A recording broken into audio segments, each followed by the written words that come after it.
नमस्कार विद्यार्थी मित्रांनो, गुरु अकॅडमी या युट्यूब चॅनलवर तुमचे मनापासून स्वागत आहे। आजच्या या व्हिडिओमध्ये आपण शिक्षक भरतीची संपूर्ण प्रक्रिया पाहणार आहोत, जेणेकरून तुमचा कोणताच डाऊट या व्हिडिओमध्ये राहणार नाही। आताच एका महिलेने कॉल केला, 32 वर्ष वय चालू आहे सर, डीएड झालेला आहे, पुढे कोणती परीक्षा द्यावी हे समजत नाही असं म्हणण्यात आलं। पण लक्षात घ्या मित्रांनो, डीएड बीएड करणाऱ्यांना आगामी काळामध्ये एवढ्या सुवर्ण संधी आहे की जेणेकरून तुम्ही कुठलाच शिक्षक घरी बसणार नाही, एवढं नक्की आहे। विधानसभेमध्ये पाहिलेलं असेल, विधानसभेमध्ये सगळे घोटाळे बाहेर येत आहेत आणि शिक्षणाचा दर्जा याच्यावरच किती लोकांनी भाष्य केलं, किती प्रश्न विचारले, शिक्षण मंत्र्यांना किती गोष्टीवर उत्तर द्यावं लागलं, हे सुद्धा तुम्ही उघड्या डोळ्याने पाहिलं असेल। तर हा व्हिडिओ सुद्धा संपूर्ण बघणार आहात आणि डीएड बीएड केलेलं आपलं कारणी लावणार आहात, एवढंच मी या व्हिडिओच्या माध्यमातून म्हणतोय। एक गोष्ट म्हणजे तुमच्याकडे असणारा संयम जपून ठेवा। तुम्ही कुठेही जॉब करत असाल, थोडा थोडा अभ्यास करून या परीक्षा क्रॅक करायचे, आपल्या नावाच्या पुढे गव्हर्नमेंट हा ब्रँड लावायचे, हे माइंड सेट बनवा। आगामी काळात तुम्हाला गव्हर्नमेंट ब्रँड 100% लागणार म्हणजे लागणारच। पहा मित्रांनो, काय करायला पाहिजे, ही टीईटी सारखी एक परीक्षा आहे आणि टीएआयटी सारखी एक परीक्षा आहे। या दोन परीक्षा आपल्याला क्रॅक करायचे। ओके, ज्यांचं डीएड झालंय त्यांना एकदम सविस्तर सांगतो आणि ज्यांचं बीएड झालंय त्यांना सुद्धा एकदम सविस्तर सांगतो। आता ज्यांचं डीएड झालंय त्यांचं 12वी डीएड असेल तर 12वी डीएड आणि नंतर सांगतो पदवी डीएड साठी सुद्धा काय संधी असतात ते सुद्धा सांगतो। डीएड असू द्या, डीटीएड असू द्या, काही असू द्या, लक्षात घ्या। आता या राखण्यातून जायचंय आपल्याला, याच्यातूनच गव्हर्नमेंट शिक्षक होतो, इतर कुठलाही मार्ग नसतो। आता पहिला मुद्दा म्हणजे डीएड झाले 12वी 1 ते 5वी, 1ली ते 5वी प्राथमिक मध्ये तुम्हाला शिकवता येतं। केव्हा? जेव्हा तुम्ही महा टीईटी सारखा पेपर 1 पास होता। त्याचबरोबर पेपर 1 पास होऊन चालते का? नाही, पुढे टीएआयटी मध्ये ही मेरिटची परीक्षा आहे, टीआयटी एक्झाम सुद्धा तुम्हाला क्रॅक करणं आवश्यक आहे। ही परीक्षा 150 गुण आहे, याला क्वालिफाय मार्क जर बघितलं 83 किंवा 90 गुण लागतात। म्हणजे कास्टच्या विद्यार्थ्यांना 83 आणि ओपनच्या विद्यार्थ्यांना 90 गुण मिळवावे लागतात। ही परीक्षा 200 गुणाची आहे, याच्यामध्ये मेरिट बेस्ड क्वेश्चन असतं, म्हणजे तुम्हाला सर्वात जास्त ज्याला मार्क असतात ते या परीक्षेतून लागून जातात। भविष्य काळामध्ये पण चांगल्या प्रकारच्या जागा येतील। कधीच अजून 10 वर्ष जर भरत्या होत गेल्या कंटिन्यू, तर अजून 10 वर्ष कंटिन्यूली जेव्हा कधी जागा निघतील 10,000पेक्षा जास्त जागा येणार आहेत। त्यामुळे तुम्हाला अभ्यास करणं गरजेचं आहे। 5 वर्षामध्ये, पुढल्या आगामी 5 वर्षामध्ये शिक्षक मागितला तर मिळणार नाही, हा शब्द तुम्ही कानामध्ये करून ठेवा। शिक्षक मागितला तर मिळणार नाही, त्यांना दुसरे शिक्षक, वेगळे शिक्षक हायर करावे लागेल परराज्यामधून, अशी कंडिशन होईल। एवढे लोक पटापट लागले जातील। आता मागच्या भरतीत मी बघितलं असाल, अनेक जागा रिक्त आहेत, 70,000 पदे रिक्त आहेत। आता तुम्ही सोशल मीडियाला बघत असाल 20,000 शाळा बंद होणार, अमक होणार, तमक होणार। 100% शाळा बंद होणारच नाही। त्यांनी जो घडा रचलाय किंवा समायोजनाचा घडा, तो व्यवस्थितरित्या आता त्याच्यावर स्थगिती आणण्यात आलेली आहे। म्हणजे शाळा, वाड्या वस्त्यावरल्या शाळा असणार आहेत, त्याच्यात रिक्त पदे सुद्धा असणार आहेत आणि त्याच्यावर आपले संदीप कांबळे सर त्याच्यावर काम करतायत आणि खरंच नेतृत्व खूप छान आहे। तुम्ही सुद्धा पाहत असाल सोशल मीडियाला, ते एकदम सविस्तररित्या शिक्षकांचे मुद्दे मांडतायत आणि ते मांडतायत म्हणून आम्हाला सुद्धा बळ येतं तुम्हाला मार्गदर्शन करायला।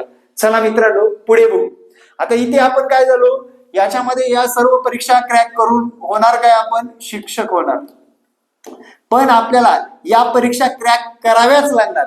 याच्यामध्ये 83 किंवा 90 गुण घ्यावे लागेल, याच्यामध्ये जवळपास 120 गुणापर्यंत पोहोचावं लागेल। कास्टनुसार कमी जास्त गुण होत राहतात। या परीक्षेसाठी जर बघितलं मित्रांनो, लक्षात घ्या, या परीक्षेसाठी तुम्हाला 2.5 तास वेळ असतो। किती? 2.5 तास वेळ असतो आणि या परीक्षेला 200 गुणासाठी 2 तासच वेळ असतो, लक्षात ठेवा। तेव्हा शिक्षक होतं, म्हणजे ही टॅलेंट बेस्ड पेपर आहे आणि हा क्वालिफाईड पेपर आहे टीईटी एक्झामचा। सेम खाली सुद्धा, जर तुम्ही बीएड आहात आणि तुम्हाला 6 ते 8 शिक्षक व्हायचंय, तुम्हाला पेपर नंबर 2 जो एस म्हणजे सोशल सायन्स असेल, तुमचं बीए असेल तर बीएससी असेल तर मॅथ्स सायन्स असेल, बीएससी असेल तर मॅथ्स सायन्स असेल. आणि तुम्हाला सेम टीईटीचा पेपर 2 क्रॅक करावा लागणार, 83 किंवा 90 गुण घ्यावे लागेल, 200 पैकी 120 प्लस पेक्षाही जास्त गुण घ्यावे लागणार आणि तुम्ही होणार 7 ते 8 शिक्षक. मग तुमच्या विषयानुसार जागा कशा येतात त्यानुसार याचं मेरिट ठरत असतं. टीआयटी एक्झामचं लक्षात ठेवा, टीआयटी एक्झामचं मेरिट ठरत असतं. आता पदवी आणि डीएड च्या विद्यार्थ्यांसाठी काय संधी असते, त्याला 1ली ते 8वी पर्यंत संधी असते. पण त्यांनी काय करायला पाहिजे, पेपर 1 किंवा 2 दोन्ही पेपर क्रॅक केले पाहिजे. टीईटी एक्झामचे किंवा सीटीटी एक्झामचे दोन्ही पेपर क्रॅक केले पाहिजे. सेम त्याला 83 किंवा 90 गुण घेणं अपेक्षित आहे आणि 200 मार्काची अभियोग्यता देणं आवश्यक आहे. टीआयटी एक्झाम दिल्यानंतर तुम्ही शिक्षक होणार आहात. तुमचं मेरिट बेस्ड पेपर असतो आणि तुमच्या नावापुढे शिक्षक हे ब्रँड लागणार आहे. आता न टीईटी देता सुद्धा तुम्हाला टीआयटी एक्झाम देऊन शिक्षक होता येतं का, हा जो काही मुद्दा आहे 100% टीईटी न देता सुद्धा तुम्हाला शिक्षक होता येतं. पण शिक्षक अभियोग्यता चाचणी द्यावी लागते, म्हणजे द्यावीच लागते. त्याच्यामध्ये मार्क तुम्हाला कसे घ्यावे लागते मी या व्हिडिओच्या माध्यमातून सांगतो. कोणतीही टीईटी एक्झाम न देता तुमचं जर बीएड झालेलं असेल, काय बीएड प्लस पदवी झालेली असेल, कशामध्ये पदवी, बीए, बीकॉम, बीएससी याच्यामध्ये पदवी झालेली असेल तर तुम्हाला शिक्षक होता येतं. टीईटी एक्झाम न क्रॅक करता तो कोणता शिक्षक, 9वी ते 10वी या वर्गासाठी शिक्षक होता येतो. मग 9वी 10वी साठी शिक्षक व्हायचं असेल तर टीआयटी एक्झाम मध्ये तुम्हाला डायरेक्टली 200 गुणापैकी 145 प्लस गुण तुम्हाला मिळवणं आवश्यक आहे. म्हणजे तुम्ही एक स्किप केलात परीक्षा तर एका परीक्षेवर तुम्हाला जास्त जोर देणं आवश्यक आहे. ठीक आहे. जर अजून तुमचं शिक्षण जास्त असेल, बाबा पदव्युत्तर पदवी असेल म्हणजे पोस्ट ग्रॅज्युएशन असेल, तुम्हाला 9वी ते 12वी वर्गापर्यंत शिक्षक होता येतं. तुम्हाला त्या परीक्षेमध्ये सुद्धा टीआयटी एक्झाम मध्ये जवळपास किती 150 प्लस गुण असणं गरजेचं आहे. हे माइंडसेट बनवा आणि माइंडसेट नुसार अभ्यास करा. आपल्यावर अनेक व्हिडिओ टाकलेले आहेत जे की शिक्षक भरतीच्या बाबतीतले, की तुम्हाला असे व्हिडिओ टाकलेले आहेत जे की सिलेबस काय असतो, सिलेबस नुसार कसा अभ्यास करावा, ते व्हिडिओ सुद्धा तुम्ही बघा आणि शिक्षक होण्यासाठी तुम्ही आतापासून प्रयत्न करा. हे पुण्यवास्त्र उगं बोलत नाही. आज 1,21,000 सबस्क्रायबर आहेत, त्याच्यामध्ये विद्यार्थी मित्रांनो 10-15 हजार लोकांनी ऍडमिशन घेतलं असेल. 7,000 शिक्षक कार्यरत आहेत माझ्याकडे. किती? 7,000 शिक्षक आता कार्यरत आहेत. स्वतःची मेसेज सुद्धा मी स्वतःच लावलेली आहे की या सर्व प्रोसेस मध्ये जाऊन. आता खरा मुद्दा आणि इथून पुढे व्हिडिओ खास आहे तो मुद्दा म्हणजे आपण हे परीक्षा पास केल्या. आपण काय केलं, या परीक्षा पास केल्या. पुंडे मास्तरचा क्लास लावला किंवा इतर कुणाचा क्लास लावला आणि ह्या परीक्षा पास केल्या. आता थोडक्यात थोडी जाहिरात करतो म्हणजे तुम्हाला सुद्धा याची हेल्प होईल.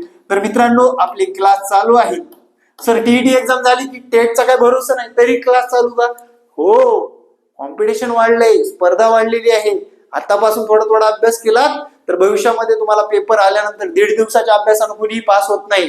15 दिवस क्लास लावून कोण पास झाला असं झालंय का? अजिबात नाही. या कारणास्तव तुम्हाला आतापासून सुद्धा अभ्यास करता येतो. तुमच्या टायमिंग नुसार लेक्चर आहेत. माझ्या या संपर्क क्रमांकावर टीईटी, टेट, सीटीटी काय मेसेज करून ठेवा म्हणजे मी तुम्हाला माहिती पुरवतो आणि आतापासून अभ्यासाला लागा. खऱ्या अर्थाने तुम्हाला शिक्षक व्हायचं असेल, जिद्द असेल, डीएड बीएड करताना जो पैसा खर्च केलाय तो वसूल करायचा असेल तर अभ्यासाला आतापासून लागणं गरजेचं आहे. हे या व्हिडिओच्या माध्यमातून सांगतो. तिसरा मुद्दा म्हणजे पुढे काय प्रोसेस असेल. सर आम्ही टीईटी पास करून टीआयटी एक्झाम मध्ये आम्ही क्वालिफाय किंवा चांगले गुण घेतलो तर पुढे काय असेल, तर आहे पुढे पवित्र पोर्टल. आणि या पवित्र पोर्टलवर काय करावं लागतं बघा. या पोर्टलवर तुम्हाला नोंदणी करावी लागते. बघा इथून पुढला मुद्दा म्हणजे एकदम अभ्यासक्रम म्हणजे अभ्यास पूर्ण असला पाहिजे. नोंदणी केली की नोंदणी केल्यानंतर सर्व म्हणजे आपले 10वी 12वी ग्रॅज्युएशन, व्यावसायिक पात्रता, टीईटी पास आहोत का हे सगळं भरल्यानंतर म्हणजे तुमचे डॉक्युमेंट कागदपत्र नोंदणी झाल्यानंतर ते काय करतात, तुम्हाला टीआयटी एक्झाम मध्ये किती मार्क आहेत हे पाहिलं जातं. त्यानंतर तुमचा विषय कोणता आहे तो पाहिला जातो. त्यानंतर त्या विषयासाठी जागा किती आहेत त्या पाहिल्या जातात आणि तुम्हाला मित्रांनो प्रिफरन्स येतात. काय येतात? प्रिफरन्स येतात. तुमच्या गुणावर, तुमच्या क्वालिफिकेशनवर, तुमच्या व्यावसायिक पात्रतेवर, तुमच्या टीईटी सारखी कोणती परीक्षा पास केलात याच्यावर प्रिफरन्स आल्यानंतर दोन भाग पडतात. एक म्हणजे विना मुलाखत. विना मुलाखत म्हणजे एकही रुपये न खर्च करता सुद्धा आपल्याला शिक्षक होता येते. एकही रुपये न खर्च करता शिक्षक होता येते. आणि मुलाखत म्हटल्यानंतर मित्रांनो उघड उघड सांगतो, थोडाफार का होईना पैसा तिथे घेतला जातो. एकही रुपये न खर्च करता व मुलाखतीमध्ये कोणत्या पारड्यात आपल्याला बसायचंय, तुम्ही अभ्यास करायला तयार आहात की मुलाखत द्यायला तयार आहात, हे तुमचं तुम्ही ठरवायचंय. गरिबी हटाव योजना ही लक्षात ठेवा. याच्यामध्ये आपण अजून सुद्धा कॉम्पिटिशन आलेलं नाही. उठा, जागे व्हा, स्पर्धेमध्ये उतरा. आणि विशेष म्हणजे या सर्व गोष्टीसाठी तुमच्याकडे लागतो तो संयम. काय लागतो? संयम लागतो. सुप्रीम कोर्टाच्या निर्णयानुसार व उच्च न्यायालयाच्या निर्णयानुसार तुम्हाला मला सर्वांना माहित आहे, मनामध्ये सुद्धा आहे, त्यांनी काय सांगितलंय हो की दरवर्षी टीईटी एक्झाम दोनदा घ्या. टीईटी एक्झाम दोनदा घ्या आणि दरवर्षी शिक्षक भरतीच्या जागा काढा असं सांगितलेलं आहे. कोणत्याही परिस्थितीमध्ये दरवर्षी टीईटी एक्झाम दोनदा होईल आणि टीएआयटी एक्झाम सुद्धा वर्षाला एकदा होणार म्हणजे होणारच. कारण उच्च न्यायालयाला महाराष्ट्र परीक्षा परिषदेने उत्तर द्यावं लागतं. मग वर्षाच्या शेवटी असेल, वर्षाच्या शेवटच्या दिवशी सुद्धा असू शकते. लक्षात घ्या. म्हणजे 2026 मध्ये जे विद्यार्थी विचारतात 2026 मध्ये टीआयटी एक्झाम होणार का, हे ठामपणे सांगतो 2026 मध्ये टीआयटी एक्झाम होणार. शिक्षक अभियंता होणार म्हणजे होणार मित्रांनो, लक्षात ठेवा. आणि जरा स्वतःवर विश्वास ठेवा. सोशल मीडियावर पूर्णपणे जगू नका. लक्षात ठेवा. सोशल मीडियाला तुम्हाला उद्या येतो की शिक्षक कमी केले जाते. ऑफिशियल जी आर कुठे? ऑफिशियल जी आर कुठे आहे की शिक्षक कमी केले, समायोजन केलं? कुठे आहे जी आर? शाळा समायोजनाचा जी आर आहे. शाळा बंद केल्यात का प्रत्यक्ष? अजून नाही केल्या. अरे बिल्डिंग आहे, खेडेगावामध्ये शाळा आहे, 10-5 लेकरं आहेत, त्यांना पण शिकवण्यासाठी त्यांना शिक्षक द्यावाच लागतो. त्यासाठी येणाऱ्या काळामध्ये शिक्षक भरतीवर डाऊट न घेता तुम्ही अभ्यास करावा, या कारणास्तव हा व्हिडिओ बनवतोय. आता पुढे चालून सर्वात महत्वाची काय वाढणार आहे मी थोडक्यात सांगतो मित्रांनो. वरचेवर जागा कमी होत जाणार. काय होणार? जागा कमी होत जाणार. तुम्ही पाहिलं असेल शासनाने 21,000 पदसंख्या काढली, परत 10,000 पदसंख्या काढली, त्यातील जवळपास 25,000 लोक येईल झाले. 5,000 लोकांना गरजच नव्हती जॉबची. कारण काही लोकांचं म्युच्युअल, मिस्टर पुण्यात होते, सिंधुदुर्ग जॉब लागला, मी जाणार नाही, विषय मिटला, अशी सुद्धा कंडिशन होती. मग त्यामुळे आता त्यातल्या सुद्धा रिक्त जागा आहेत आणि आगामी 70,000 पदसंख्या रिक्त आहे, हे आपण सोशल मीडियाला पाहत असतो. आणि यातले निम्मेही भरले तर त्याच्यात आपला नंबर लागला पाहिजे. मी या स्पष्ट मताचा आहे. निम्मे पण भरले, पण आपला विषय काय? जाहिरात आल्यानंतर मी अभ्यासाला लागणार, जाहिरात आल्यानंतर नोट्सच्या मागे लागणार, जाहिरात आल्यानंतर मी मागच्या प्रश्नपत्रिका वाचून पास होण्याचा प्रयत्न करणार, जाहिरात आल्यानंतर मी सर्वात महत्वाचं म्हणजे जो वेळ गमावलाय तो वेळ माझ्याकडे आता सध्या नाही आणि तो वेळासाठी मी रडत राहणार. हे जर तुम्ही कायम कायम कायम असं करत राहिलात तर तुमच्याकडून डीएड बीएड करून कुठलीच परीक्षा क्रॅक होणार नाही सांगतो मित्रांनो. आता आगामी तलाठी परीक्षा येणार आहे. या आगामी तलाठी परीक्षेमध्ये 1700 पद आहेत. या लोकांनी कुणाकडे जाऊ? हे पण तरुण आहेत, ग्रॅज्युएशन करून बेरोजगार आहेत, पोस्ट ग्रॅज्युएशन करून बेरोजगार आहेत, काही लोक इंजिनियर आहेत, काही लोक डॉक्टर आहेत. या 1700 पदसंख्येसाठी 7 लाख फॉर्म येतात. अरे आपलं कॉम्पिटिशनच आहे किती लोकांमध्ये? 2,25,000 लोकांमध्ये आहे. फक्त आपण अभ्यासामध्ये का कमी पडतोय? यस, तुम्ही डीएड बीएड क्रॅक केले, नो प्रॉब्लेम. ह्यांनी पण पोस्ट ग्रॅज्युएशन का क्रॅक केले? यांनी प्रिलिम एक्झाम दिल्या, मेन्स दिल्या, अधिकारी झाले. लक्षात घ्या. पण शिक्षकावर जो आता जे कॉम्पिटिशन स्पर्धेमध्ये जर आपण उतरलो नाही तर आपल्या डीएड बीएड करण्याचा कुठलाच फायदा होणार नाही. आपण कुठेतरी प्रायव्हेट सेक्टर मध्ये 8-10 हजार पगार घेत राहू. आता काही लोकांना अतिशय या मास्तरने जीव तिडकीनं सांगितलेलं सुद्धा जड वाटत असेल, क्षमस्व मित्रांनो, तुम्ही तुमच्या मार्गाने सरळ वाकडं तिकडे कसंही जा.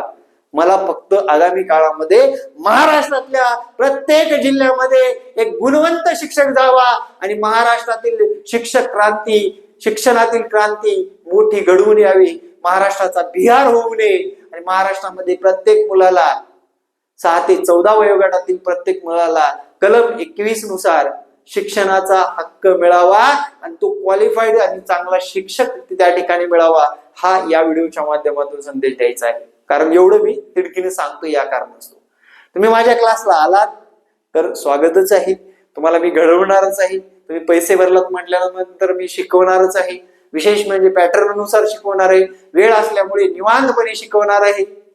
मी असं नाही माझ्याकडे 100 कोर्स चालवत नाही. मी जे मोजकेच आहेत तेच कोर्स चालवतो, जेणेकरून विद्यार्थ्यांना परफेक्ट मिळावं आणि विद्यार्थी आगामी काळात परीक्षेमध्ये यशवंत व्हावं. आणि हॅलो सर, मी शिक्षक झालो, मी शिक्षिका झाले. अरे विद्यार्थ्यांनी 10-15 विद्यार्थ्यांनी मला डायरेक्ट पेढ्यासाठी पैसे पाठवले, काही लोकांनी पोस्टाने पेढे पाठवले. हे तुम्ही सुद्धा घडवणार. पण आतापासून स्वतःला जगडून घेणं गरजेचं आहे. स्वतःला शिक्षक होण्यासाठी पाहिलं पाहिजे. माझं 5 वर्षानंतरचं आयुष्य शिक्षक म्हणून गेलं पाहिजे, एवढा विचार करून अभ्यास करा. संयम ठेवा या कारणास्तव सांगतोय. उद्या परीक्षा क्रॅक करून बसा ना. आज उद्या परवा कधी ना कधी मिळेल. आम्हाला पण लगेच मिळालं का हो? नाही मिळालं, हळूहळूच मिळालं. आणि त्यासाठी आपण परीक्षा क्रॅक करणं तेवढंच महत्वाचं आहे. त्या परीक्षेचा सिलेबस नुसार अभ्यास करणं तेवढंच महत्वाचं आहे. तर हा व्हिडिओ बघून तुम्हाला काय वाटलं, तुमची प्रतिक्रिया नक्कीच मला कळवा. ज्यांचा विरोध आहे त्यांना पण शुभेच्छा. ज्यांनी विरोध केला नाही आणि अभ्यासामध्ये भर टाकली त्यांना भावी वाटचाली भरपूर शुभेच्छा. जय हिंद, जय महाराष्ट्र. धन्यवाद मित्रांनो.